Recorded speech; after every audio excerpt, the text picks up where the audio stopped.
I'm Stefan Baumann. I would like to invite you on a special journey to discover the splendor, encounter the grandeur, feel the excitement.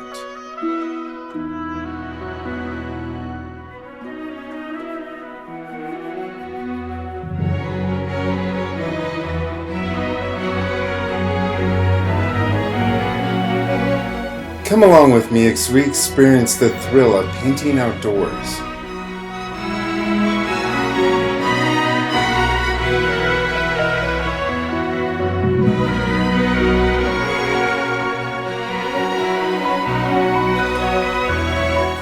A 3-day journey that will change your art forever. In one of America's most stunning locations,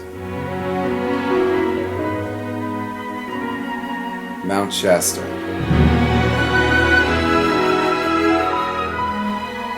Everything you need to know is on our website, www.stefanbaumann.com.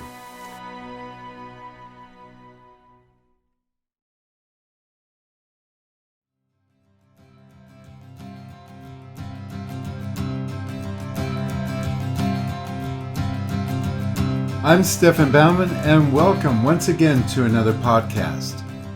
Today I discussed with one of my students the importance of understanding what's the difference between a photograph and painting from your emotions, from your insights. What's the difference between copying something that is lesser than the imagination, striving for something that doesn't exist, something that's fantasy, or creating a world that is beyond what we understand as being what's real, to a world that ultimately experiences our experience of being human. So sit back and relax and listen in while I give advice to one of my students about the importance of working from photographs over painting from emotions, or vice versa. So enjoy.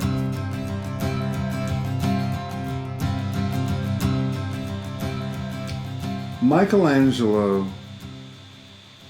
states, and this is not verbatim, so don't quote me on this, but Michelangelo states that in order to create the figure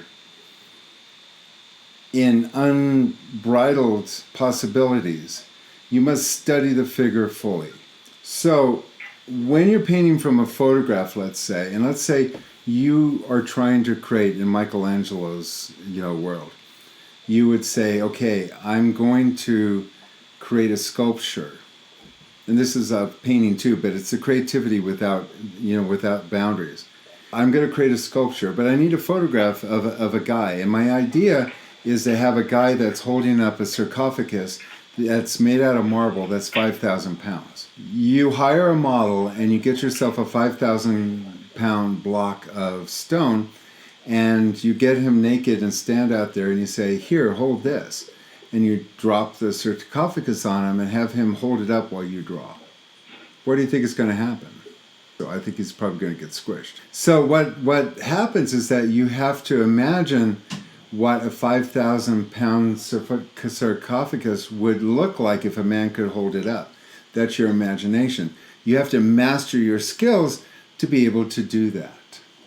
When you're outdoors painting, it could be a foggy day. But if you have the ability to paint from your imagination, you can transform that. When you're painting from a source, you're stuck with whatever's in front of you. And you render it like a cartoon. But when it's your imagination with unlimited possibilities, you can cause air to levitate anything. The difference from painting what is like prior to the Renaissance, and what is painted after the discovery that artists can create anything out of their imagination, that it's boundless. Art takes off, and in the Renaissance it starts off like that, and they go, okay, well, now the figure is not just a figure, it breathes, it looks human, and now let's move the objects so that imagine Caravaggio painting crucifixion. There's one that he painted and I can't remember the saint, but I think it's St. Paul, and he's being crucified upside down. Imagine having to create that without imagination. Imagination allows to take a 500-pound cross with a person on it and have the ability of a normal being actually be able to lift and turn. Caravaggio's figures start to actually lift off to the ground, and literally leads into Rococo and the Baroque artists, because they literally get rid of the feeling of gravity. Gravity disappears, and all of a sudden now figures they're not even bound to be on the ground, so you have endless possibilities. Really great art is kind of taking a perspective that doesn't exist and creating a whole new thing. It's like while I was in Stanford, I was working on doing a painting of John F. Kennedy's assassination, of him in the car, like a Caravaggio painting. And he'd be slumped over, and then Jackie would be over him with her arms sprayed out and her little pill hat there, and she's calling out like a Caravaggio painting, "Help me!" as men are climbing into the car to try to protect them, the Secret Service, right? And the thing is, the door has to be flung open so we can see John F. Kennedy. Jackie O would have to be this.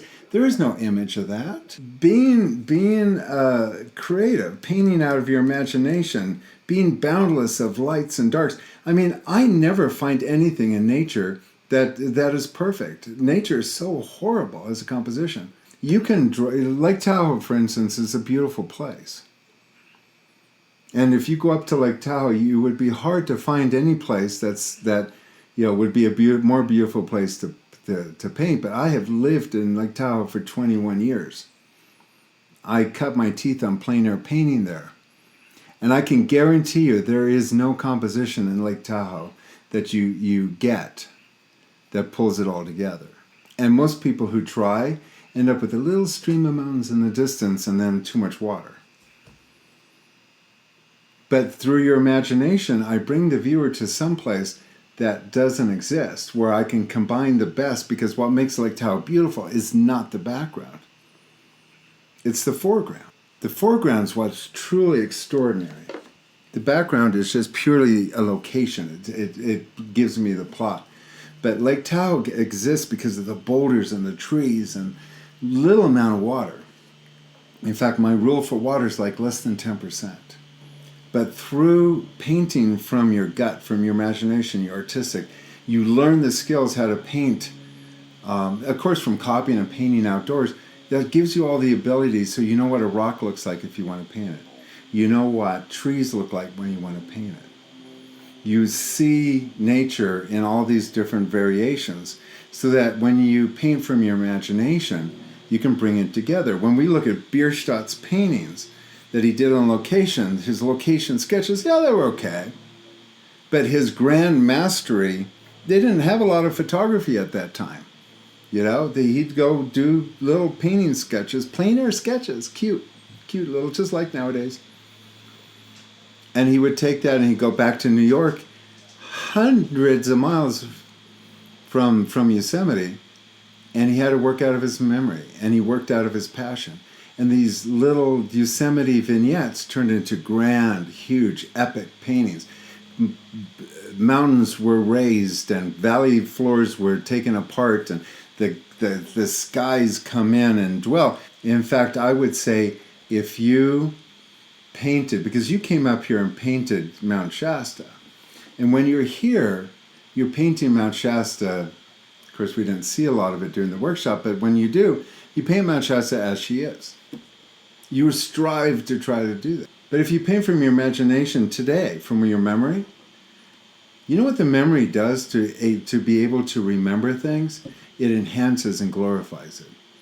If you don't believe me, go back to your school that you went to, elementary school, and you go, oh my God, it's so small. Go back to your first house that you lived in, and you go, oh God, I thought this was bigger. It's so small. The mind, the way that we remember things is that it enhances. But you got to be very careful, because back in the olden days, we used to have Kodachrome photos. We used to take pictures, And it would cost you $12 to buy a roll of film of 36, I know because that's what I paid. And you would shoot a sunset because it was so awesome. You'd shoot off all 36 photos. Now it's like, wow, only 36? But back then it cost you money for every one of those. Then you would drive home and go, oh, Martha, Martha, wait till you see what I saw today. And she'd go, what did you see? I saw a sunset. But hold the phone. I just stopped by Walgreens and I dropped off my negatives. In an hour, they're going to be developed. And I'm going to go back and pick them up and I'm going to blow you away. I've never seen a sunset like this ever in my life. Martha, get ready to have your world transformed. And then you would drive down, pay another $6 to have your photos developed. And so now you're almost $20 into this, driving back. Martha is sitting there with her cup of coffee, and she even made a couple of cookies because it took you a while to get there.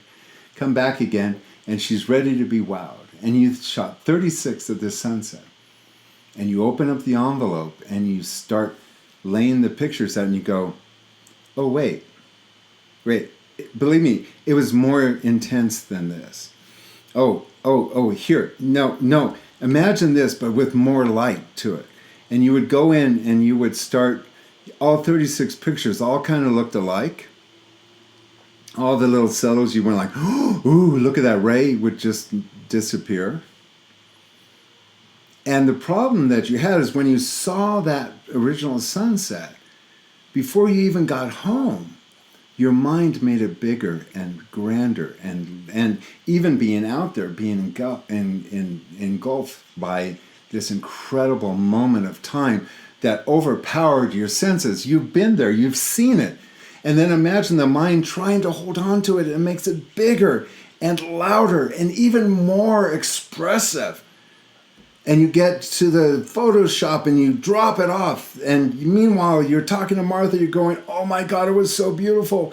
And you're building up the anticipation of what it's going to be. And then all of a sudden, Martha is sitting there with her cookies waiting to be impressed. And you pull out these little puny little things.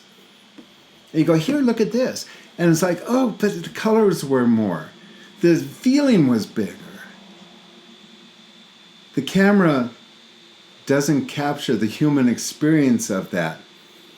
And then the camera doesn't have a mind to make it bigger or grander. But your mind is trying to hang on to the feeling or the moment. So what it's doing is that it's making it bigger and louder, just like when you were growing up, your house felt bigger when you think about it in the memory, and then all of a sudden it's smaller when you get back. All of a sudden this sunset is now a small little idea, little puny little thing, and all of a sudden you're left with nothing. You petered out. You've gone soft. You're no longer that exciting. But the problem is the mind also discards, and it will always discard the new memory for the old memory. So your old memory of that enormous thing, that thing you felt that you couldn't wait to share with Martha, once you see your pictures, now gets discarded, and now the pictures are the new reality. Your disappointment, your new idea, your new thought about this whole painting is now petered down to a little 4x5 piece of paper that sits in an envelope, and you never revisit it again because it's just too painful because you forgot what it looked like. Painting from your imagination is what artists do. Don't kill my idea by taking a picture of it and then try to render it at home. It's suicide. So there you have it. If you really want to get to the next level in your painting, you want to work from your imagination. You want to take what's there and bring more into it. Or what I like to say is PMI, put more into it. If you'd like to get more information on this topic, please feel free to go to my website at www.stefanbaumann.com. And there you can get more information about my YouTube videos, my television show on the Grandview, America's National Parks Through the Eyes of the Artist, or you can register for a free book, Everything I Know About Landscape Painting. If you wish to get more information about coaching, you can find that information on my website, or just give me a call at 415-606-9074. Yes, that is my cell phone, and yes, I do answer it. So if you want to take your paintings to the next level and get some coaching, give me a call at 415-606-9074. Until the next time we meet on another podcast or on location at one of my workshops, do good work and remember to always paint with passion. Have a grand day.